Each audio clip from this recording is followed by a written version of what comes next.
breaking news from Minneapolis. Violent protests raged for a second straight night following the death of George Floyd after being arrested by a Minneapolis police officer.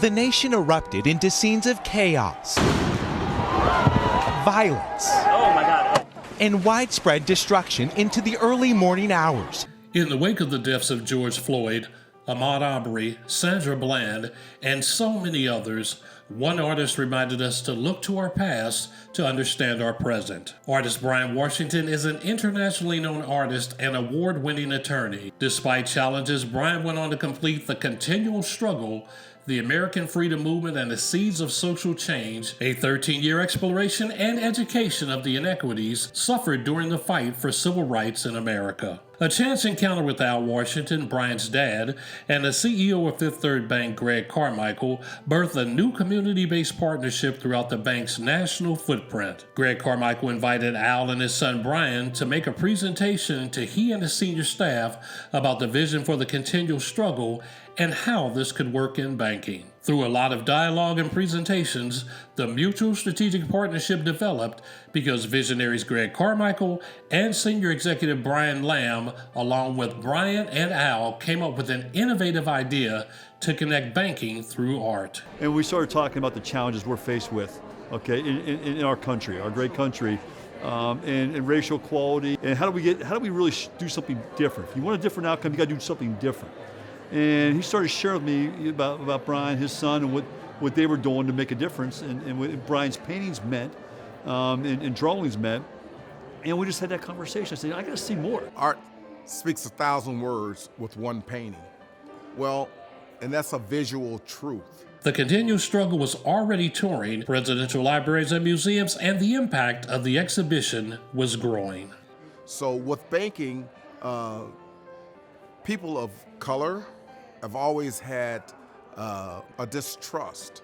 So when they see people like themselves being promoted by a bank like Fifth Third in Cincinnati, Ohio, it brings about a camaraderie that's beneficial to both parties. As a CEO, I believe at the end of the day, we have a responsibility to lead through change.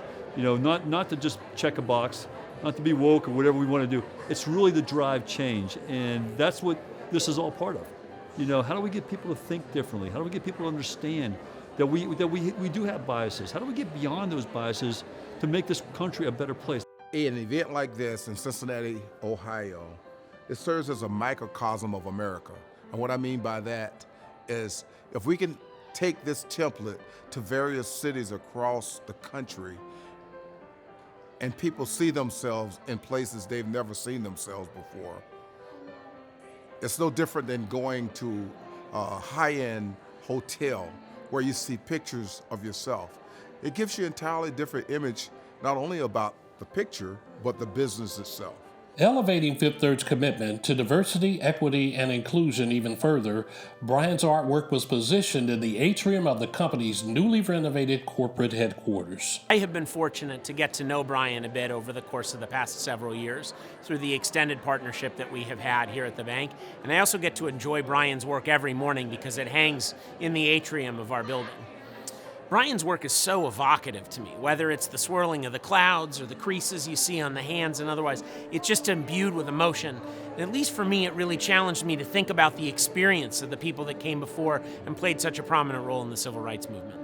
Great banks only exist in great communities, and great communities are inclusive and have opportunity that's available for all. And I think one of the things that I like most about art is not only is it great to look at and is it inspiring, but it challenges you to see the world through a different lens. So we think that Brian's art really helps us because it makes us better, challenges us to think differently, and it makes our communities better.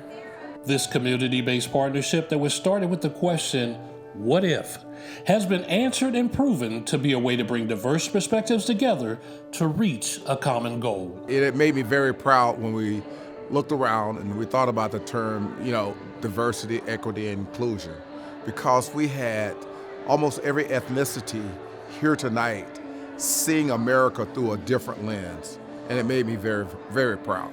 At Fifth Third, we are a much better organization with the diversity we have in our organization today than we were 10 years ago. we make better decisions, we come together better, we see things differently. I think we lay the future out differently because of that diversity. And if people think that that's not the case, they're wrong. I mean, you cannot be a great company without having that level of diversity and inclusion at the top of the house. It just doesn't work.